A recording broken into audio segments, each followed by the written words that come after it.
Hi friends, मैं निरंजन उपाध्याय सर्वोत्तम agriculture academy में आप सभी का स्वागत करता हूँ। जैसा कि हमने पिछली क्लास में पढ़ा था गेहूं के बारे में, उसमें कुछ कमेंट्स भी आए थे, सर वैरायटी नहीं बताई गई, तो कुछ वैरायटीज़ के बारे में भी चर्चा कर लें हम, क्योंकि हमें उस समय ध्यान नहीं रहा तो मैं वैरायटी पढ़ाया नहीं था। हम कुछ गेहूँ की प्रजातियाँ पढ़ लेते हैं, फिर मक्का उक्का पे ध्यान देंगे। तो वैरायटीज़ गेहूँ की लिख लेंगे, गेहूँ की प्रजातियाँ। गेहूँ की प्रजातियों में लिख लेंगे पहला HD 2329, जिनके बारे में स्पेसिफिकेशन होगा उनके बारे में बता, यह लिखेंगे HD 2329 में एक लाइन में लिखेंगे, हरित क्रांति में सबसे अधिक योगदान रहा इस प्रजाति का। हरित क्रांति में सबसे ज़्यादा योगदान किसका रहा? HD 2329 का रहा। और हरित क्रांति सबसे ज़्यादा किस प्रदेश का योगदान रहा? तो पंजाब और हरियाणा। किसका रहा? पंजाब और हरियाणा। और किस यूनिवर्सिटी का रहा? राज्य यूनिवर्सिटी का। तो हम क्या कहेंगे? पंतनगर। इन बातों का भी ध्यान रखेंगे। अब बात आती है HD 2329 हो गया। अब लिख लें सरबती सुनारा। सरबती सुनारा यह गेहूं की उत्परिवर्तित प्रजाति है। कैसी है? म्यूटेंट वेराइटी है। यह गेहूं कैसी प्रजाति है? म्यूटेंट प्रजाति है, उत्परिवर्तित प्रजाति है, सरबती सुनारा।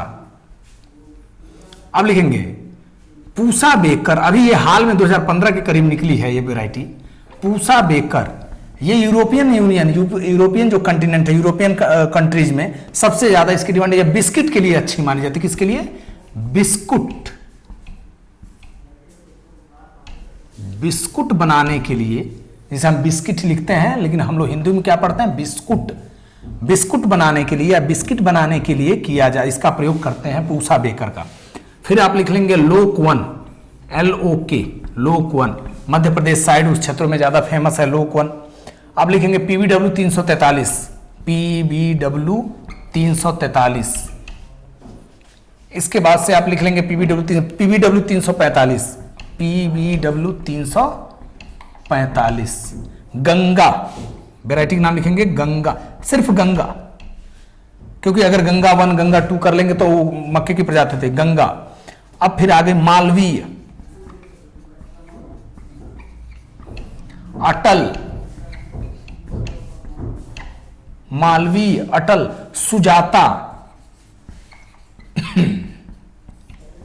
सुजाता, सोनालिका,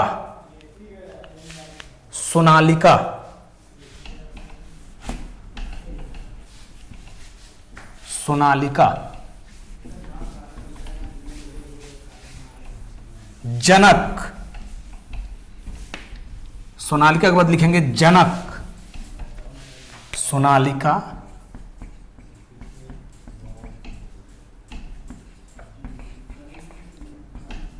जनक।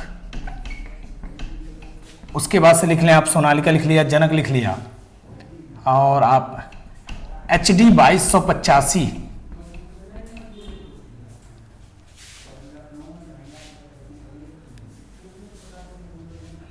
अब ध्यान रख लेंगे सोनालिका, जनक, अर्जुन। इन वेराइटीज को थोड़ा ध्यान रखेंगे, इन वेराइटीज को। और हाँ, न्यू शेखर, देवा, हलना, इन वेराइटीज के नाम रखेंगे।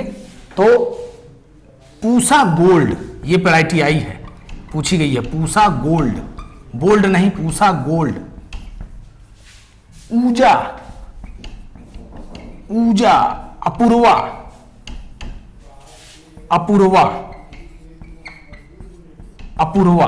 इन वेराइटियों को आप थोड़ा ध्यान रख लेंगे। ये वेराइटियां कहीं ना कहीं किसी न किसी एग्जाम्स में पूछी गई हैं। तो ये विभिन्न प्रकार की प्रजातियों के बारे में हमने चर्चा कर लिया। अब हम बात करते हैं मक्का पे आते हैं। और हाँ, एक क्वेश्चन और थोड़ा गेहूं देख लेंगे। S नागराजन पूछा जाए, सुपर गेहूं की अवधारणा किसने दी? यस नागराजन ने। या क्वेश्चन पूछ ले यस नागराजन किससे संबंधित हैं, किस फसल से? तो गेहूं से संबंधित है। जो भी हमने इंपॉर्टेंट था हमने अपनी तरफ से देख रखा है। अब बात आती है कि मक्के की वैरायटी, मक्का अब हम लोग पढ़ना शुरू करें। मेज या मक्का,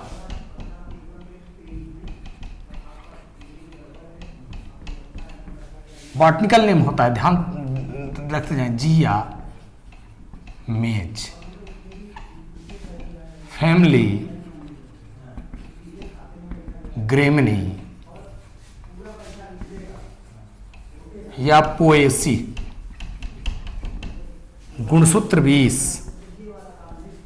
उत्पत्ति स्थान मैक्सिको,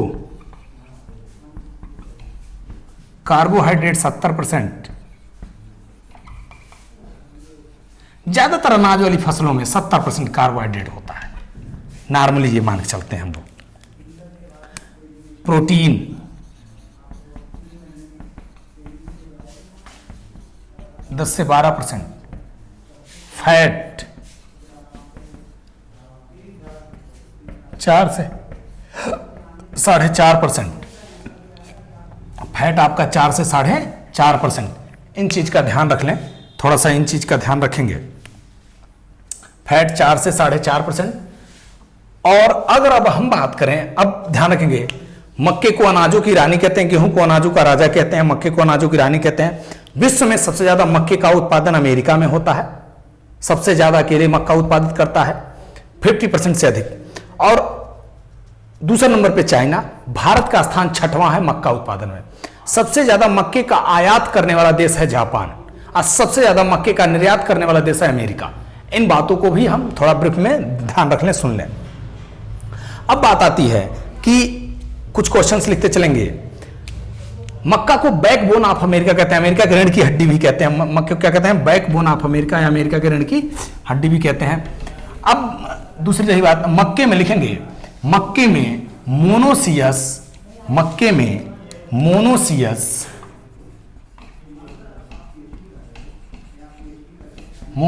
तथा प्रोटेंड्री अवस्था पाई जाती है। मक्के में मोनोसियस तथा प्रोटेंड्री अवस्था पाई जाती है। अब मोनोसियस क्या है, प्रोटेंड्री क्या है, इसको भी ध्यान रखते हैं। हेडिंग डाल लेंगे कहीं मोनोसियस। मोनोसियस का मतलब होता है जब एक ही पौधे पर नर और मादा पुष्प दोनों पाए जाते हों, जब एक ही पौधे पर नर और मादा पुष्प दोनों पाए जाते हों, लेकिन उनकी स्थिति अलग अलग हो, लेकिन उनकी स्थिति कैसी हो? अलग अलग हो।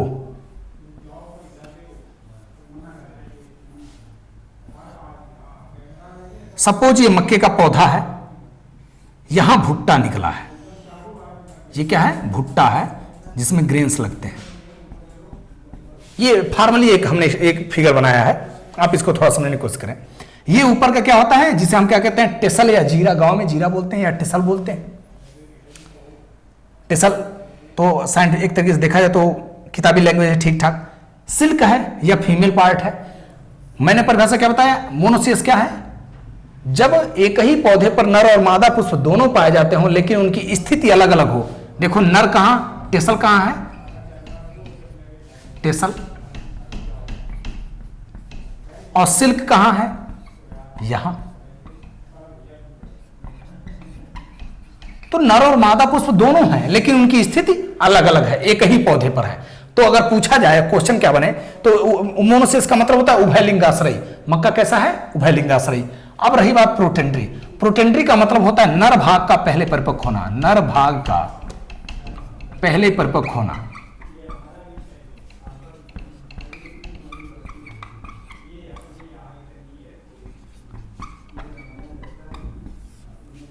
ठीक। Maturing of male part before female. Female से पहले फीमेल से पहले ही नर भाग पक जाता है, क्योंकि ये पहले निकलता है। जीरा मतलब ये टेसल पहले निकलता है। तो अब शब्द भी क्लियर हो जाएंगे। मक्के में नर भाग को क्या कहते हैं? टेसल कहते हैं। अब क्वेश्चन बनाते चलेंगे, यहां बहुत सारे क्वेश्चन बन रहे हैं। मक्के में नर भाग को क्या कहते हैं? टेसल कहते हैं। मक्के में मादा भाग को क्या कहते हैं? सिल्क कहते हैं। मक्के में टेसल निकलने की क्रिया टेसलिंग कहलाती है और सिल्क निकलने की क्रिया सिल्किंग कहलाती है। शब्दों को सुन लेंगे एक बार और, मैं बोलता हूं। प्रोटेंड्री बोला नर भाग का पहले परिपक्व होना। मक्के के नर भाग को क्या कहते हैं? टेसल कहते हैं। मक्के के मादा भाग को क्या कहते हैं? सिल्क कहते हैं। नर भाग के निकलने की क्रिया टेसलिंग और सिल्क के निकलने की क्रिया सिल्किंग। ये बातें क्लियर हो जानी चाहिए आपसे। क्लियर होगी बातें?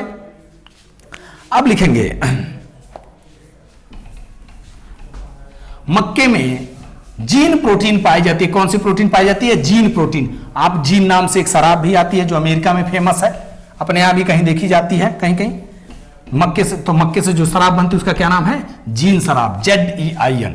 मक्के में पाई जाने वाली प्रोटीन जीन प्रोटीन। क्लियर? अब बात आती है, मक्के में जीन प्रोटीन हो गई। मक्के में पीलापन का पीलापन का कारण है, मक्के में पीलापन का कारण है जियाजेंथिन नामक वर्णक के कारण।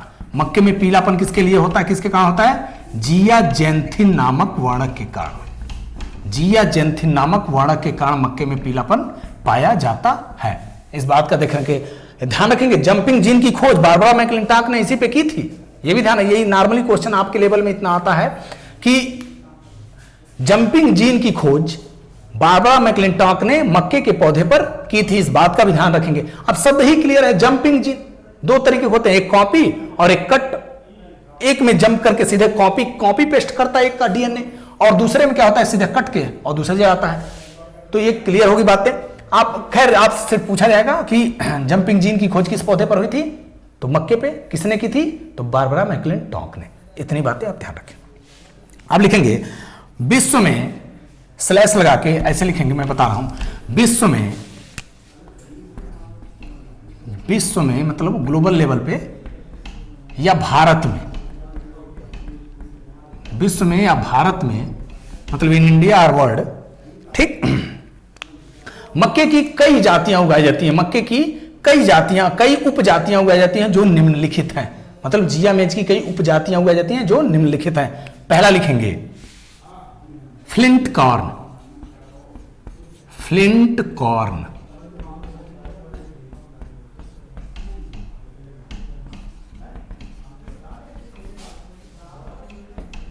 इसका वैज्ञानिक नाम होता है जिया मेज। मैं जिया मेज ऊपर लिखा था, जिया मेज इंडूराटा। जिया मेज इंडूराटा, जिया मेज इंडूराटा, फ्लिंट कॉर्न। दूसरा लिखेंगे dent corn. Dent corn, DENT, dent corn.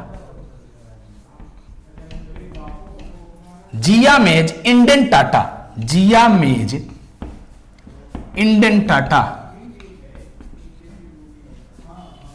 अब इंडूराटा में थोड़ा लिखेंगे, फ्लिंट कॉर्न में लिखेंगे डैश देकर के, ऊपर एक लाइन में लिख लेंगे फ्लिंट का। यह ज्यादातर भारत में, शब्द ध्यान देंगे। मैं ये नहीं बोल रहा कि यह सिर्फ भारत में उगाया जाता है, ऐसा नहीं बोल रहा हूं मैं बोल रहा हूं यह ज्यादातर भारत में उगाया जाता है। फ्लिंट कॉर्न ज्यादातर कहां उगाया जाता है? भारत में उगाया जाता है। डेंट कॉर्न, जिया मेज इंडेंटाटा, यह ज्यादातर कहां उगाया जाता है? अमेरिका में उगाया जाता है। लेकिन ऐसा नहीं सिर्फ अमेरिका में उगाया जाता है, यह ज्यादातर अमेरिका में उगाया जाता है। पॉपकॉर्न, थर्ड लिखेंगे पॉपकॉर्न, जिसे हम लोग खाते हैं जा जाके सिनेमा हॉलों में और समझते हैं बहुत बड़े घराने के हैं। पॉपकॉर्न घर में भून के मिल जाए तो कौन नहीं खाता है? पॉपकॉर्न।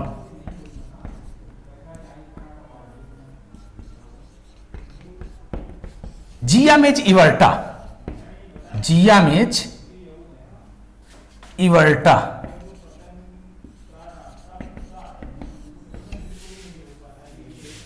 जिया मेज इवर्टा। पॉपकॉर्न में लिखेंगे यह लगभग सभी जगह उगाया जाता है और इसकी डिमांड ग्लोबल लेवल पे है, मतलब वैश्विक लेवल पे है। इसकी डिमांड वैश्विक स्तर पर है, इसकी डिमांड भी वैश्विक स्तर पे है और लगभग सभी जगह उगाया जाता है। जिया मेज इवर्टा मतलब पॉपकॉर्न, सब मिला जुला के। अब बात आती है, पॉपकॉर्न हो गया, पॉपकॉर्न के बाद पॉडकॉर्न, POD, पॉडकॉर्न।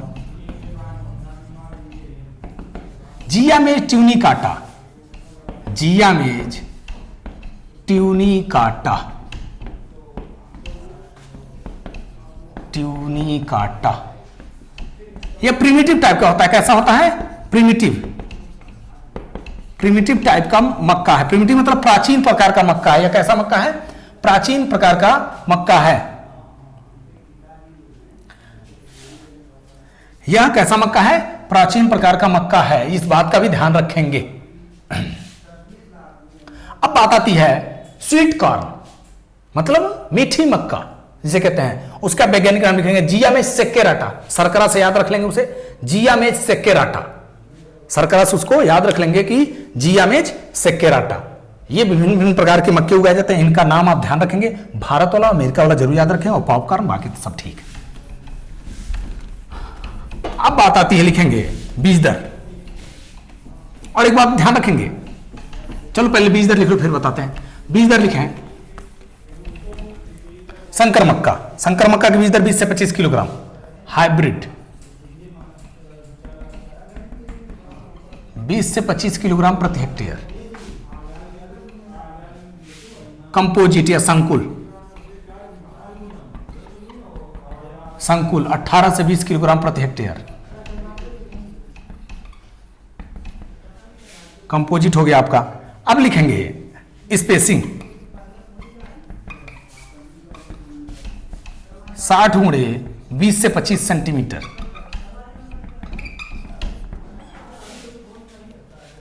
एक क्वेश्चन लिखेंगे कि मक्के में 1 हेक्टेयर में मक्के, ऐसे लिख लेंगे, 1 हेक्टेयर में मक्के की अच्छी उपज प्राप्त करने के लिए लगभग पौधों की संख्या 60 से 65 हजार होनी चाहिए। 60 से 65 हजार पौधे, 60 से 65 हजार लिख लें इसे, 60 से 65 हजार पौधे होने चाहिए। क्लियर होगी बातें? इस बात का भी ध्यान रख लेंगे। अब अगर हम बात करें तो वेराइटीज, प्रजातियां, वेराइटीज में लिखते चलें प्रजातियां, फिर हम फादर ऑफ संकर मक्का बताते हैं। अभी प्रजातियां, वेराइटीज, वेराइटीज में लिखेंगे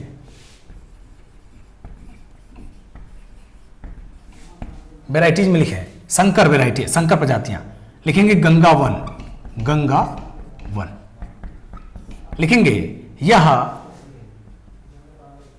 भारत में विकसित मक्के की प्रथम संकर प्रजाति है। यह भारत में विकसित मक्के की प्रथम संकर प्रजाति है जो 1961 में निकाली गई, 1961 में निकाली गई। यह मक्के की प्रथम संकर प्रजाति जो 1961 में निकाली गई।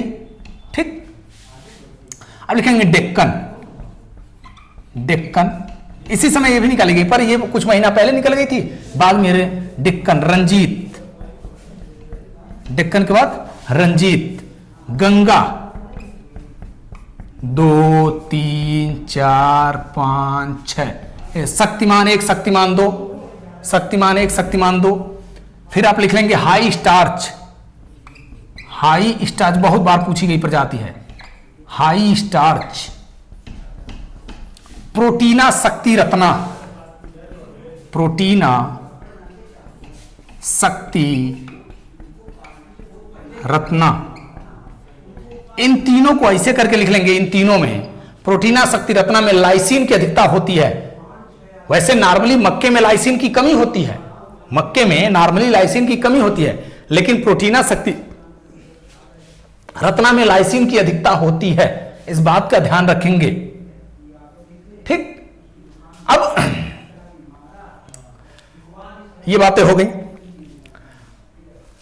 नॉन टीलर पूछ ले कि निम्न में से नॉन टीलर प्लांट है, मतलब निम्न में से किस पौधे में कल्ले नहीं निकलते, तो मक्का एक ऐसा ग्रेमनी कुल में पौधा है जिसमें कल्ले नहीं निकलते हैं, फसल है जिसमें कल्ले नहीं निकलते हैं। ये पूछा गया है क्वेश्चन।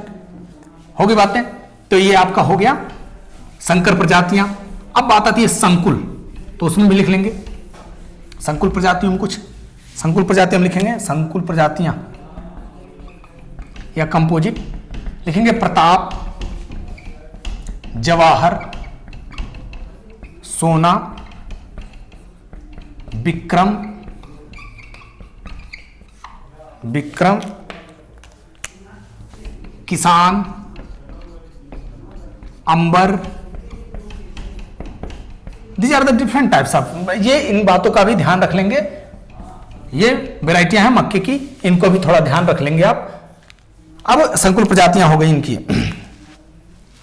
अब लिखेंगे संकर मक्का के जनक GH सल। संकर मक्का के जनक कौन है? GH सल, SHUW, सुल भी पढ़ते हैं इसको, GH सुल भी पढ़ा जाता है, कभी कभी कुछ लोग पढ़ते हैं, लेकिन एक्चुअल में GH सल है, SHUW, GH सल लिखेंगे। इन्होंने मक्के में एकल संकरण पद्धति मतलब सिंगल क्रॉस टेक्निक की खोज की थी। पहले तो लिख लेंगे मक्के में संकर मक्का के जनक जी एस सल। अब लिखेंगे इसमें डैश देके इन्होंने सिंगल क्रॉस टेक्निक की खोज की थी।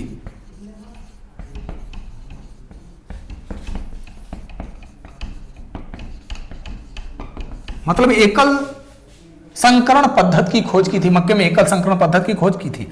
अब सिंगल क्रॉस क्या होता है, हेडिंग डाल लेंगे सिंगल क्रॉस। सिंगल क्रॉस में लिखेंगे जब दो भिन्न प्रजातियों के बीच क्रॉस कराया जाता है, जब दो भिन्न प्रजातियों के बीच क्रॉस कराना सिंगल क्रॉस कहलाता है। ध्यान रखें, ये एग्जांपल के तौर पर इसे लिख लें, दो भिन्न प्रजातियों के बीच क्रॉस कराना सिंगल क्रॉस कहलाता है। अब लिखेंगे मक्के में डबल क्रॉस टेक्निक की खोज किसने की थी। मक्के में डबल क्रॉस मतलब द्वितीयक संकरण पद्धति की खोज किसने की थी, तो उसमें लिख लेंगे डीएफ जोन्स। मक्के में द्वितीयक संकरण पद्धति की खोज किसने की थी, double cross technique DF Jones ने। अब डबल क्रॉस टेक्निक क्या होती है ये भी देख लें। अभी तो सिंगल क्रॉस देखा, अब डबल क्रॉस देख लेते हैं। Double cross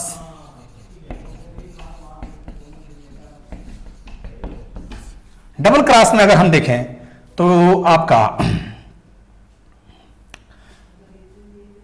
crossing between two single cross, crossing between two single cross, जैसे ए गुणे बी सिंगल क्रॉस हो गया, एक सिंगल क्रॉस है। अब इन दोनों के बीच सी गुणे डी, ये एक सिंगल क्रॉस है। दो सिंगल क्रॉस के बीच क्रॉस कराना क्या कहलाएगा, डबल क्रॉस कहलाएगा। क्लियर होगी बातें, इस बात का ध्यान रखेंगे। इसको डीएफ जोन्स ने दिया था। अब लिखेंगे यहीं एक शब्द आती है बैक क्रॉस।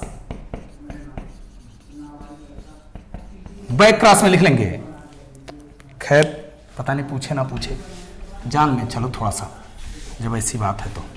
अगर हम बैक क्रॉस की बात करें, फिर हम लोग टेस्ट क्रॉस भी देख लेते हैं यहीं बैक क्रॉस के साथ ही। जैसे सपोज ये पौधे का लक्षण है, पौधा टाल है टी एंड टी, स्मॉल पौधा है स्मॉल टी, इन दोनों इससे एक एलील आया, भाई एक ही गैमेट बना यहाँ, एक गैमेट यहाँ बना, ठीक, एक एक एलील दोनों से आ गए, इन दोनों के बीच क्रॉस हुआ, इससे पौधा आया कैपिटल टी स्मॉल टी। पौधे में लक्षण दिखाई दिए टॉल के, कैसे दिखाई दिए, लंबा, पौधा कैसा दिखा, लंबा, टॉल दिखा। अब जब पुत्र, इसमें परिभाषा क्या कहेंगे, जब संतत का क्रॉस आइदर रेसेसिव और डोमिनेंट, सपोज ये क्योंकि यहां टॉल है तो मतलब डोमिनेंट था और ये रिसेसिव था, तो जब संतत का क्रॉस डोमिनेंट मतलब प्रभावी या अप्रभावी पितर से किसी से भी कराया जाता है तो उसे क्या कहेंगे, बैक क्रॉस कहेंगे। जब संतति मतलब जो प्रोजनी उत्पन्न हुई है उस प्रोजनी का क्रॉस किसी एक से, या तो dominant parent either recessive parent, किसी से भी कराया जाता है उसे क्या कहेंगे, बैक क्रॉस कहेंगे। लेकिन अगर यही टेस्ट क्रॉस कह दे, शब्दों को बार बार सुन लिया करना, जब सपोज टेस्ट क्रॉस कह दे, अगर टेस्ट क्रॉस कह दे तो सिर्फ संतत का क्रॉस सिर्फ और सिर्फ रिसेसिव पेरेंट से, जब संतत का क्रॉस सिर्फ और सिर्फ रिसेसिव पेरेंट से कराएंगे तो हम उसे टेस्ट क्रॉस कहेंगे। तो हम अगर नोट करके लिखना चाहें तो ये भी लिख लेंगे, हम टेस्ट क्रॉस को बैक क्रॉस कह सकते हैं लेकिन बैक क्रॉस को टेस्ट क्रॉस नहीं कहेंगे। इन बातों का भी ध्यान रख लेंगे। अब मक्के में जलमांग लिख लेंगे, लगभग 400 से 600 मिलीमीटर मक्के में जलमांग हो गई इतनी आपकी। मक्का तीनों ऋतुओं में उगाई जाने वाली फसल है, इस बात का भी ध्यान रखेंगे। मक्का तीनों ऋतुओं में, खरीफ रबी जायद तीनों में उगाई जाती है। और एक चीज लिखेंगे, मक्खा C4 डे न्यूट्रल, कई जगह शॉर्ट मतलब क्या लिखा है आपका शॉर्ट डे लिखा है, लेकिन आप यहां डे न्यूट्रल लिखेंगे। मक्का C4 डे न्यूट्रल, मक्का C4 डे न्यूट्रल, मक्का C4 डे न्यूट्रल तथा ओपन पॉलिनेटेड क्रॉप है, तथा परपरागित पौधा है, तथा परपरागित पौधा है, तथा ओपन पॉलिनेटेड मतलब परपरागित या क्रॉस पॉलिनेटेड, परपरागित ऐसे लिखें, परपरागित पौधा है। यहां डे न्यूट्रल को उदासीन लिख लेंगे। अब क्या है C4 C3 कोनो दिन इसके बारे में भी चर्चा करेंगे। परपरागित पौधा है। इतनी बातें आप ध्यान रख लेंगे। अब इसमें हाँ एक रोग लगता है उसको भी लिख लेंगे, व्हाइट बड डिजीज ऑफ मेज। मक्के में मक्के में व्हाइट बर्ड डिजीज ऑफ मेज कैसे होता है, मतलब सफेद शीर्षकलिका रोग किसके कमी से होता है? मक्के में सफेद शीर्षकलिका रोग जिंक की कमी से होता है। मक्के में सफेद शीर्षकलिका रोग किसकी कमी से होता है? जिंक की कमी से होता है। इन बातों का भी ध्यान रख लेंगे। अब हम उपज की बात करते हैं सीधे, क्योंकि हमें जो इंपॉर्टेंट लगा है हमने टच कर दिया लगभग सारे शब्दों को। अब अगर हम उपज की बात कर लें तो उपज लिख लेंगे 50 से 60 कुंटल नॉर्मली इसमें भी उपज प्रति हेक्टेयर होता है। क्लियर? और अगर संकुल की बात है तो 45 से 50 कुंटल पर या 40 से 50 कुंटल प्रति हेक्टेयर। संकुल की 40 से 50 कुंटल प्रति हेक्टेयर। इन बातों का भी ध्यान रखेंगे थोड़ी बहुत। आई थिंक मक्का आज खत्म हो गया। अगर कुछ बचा भी होगा तो मैं एक बार और अपना रिवाइंड कर लेंगे, अपने हिसाब से अपने भी देख लेंगे और हम आपको बता देंगे। ओके, थोड़ा बहुत पढ़ाई करते रहें। बेस्ट ऑफ लक, स्वस्थ रहें, जहाँ भी रहें मौज करें। थैंक यू बेटा।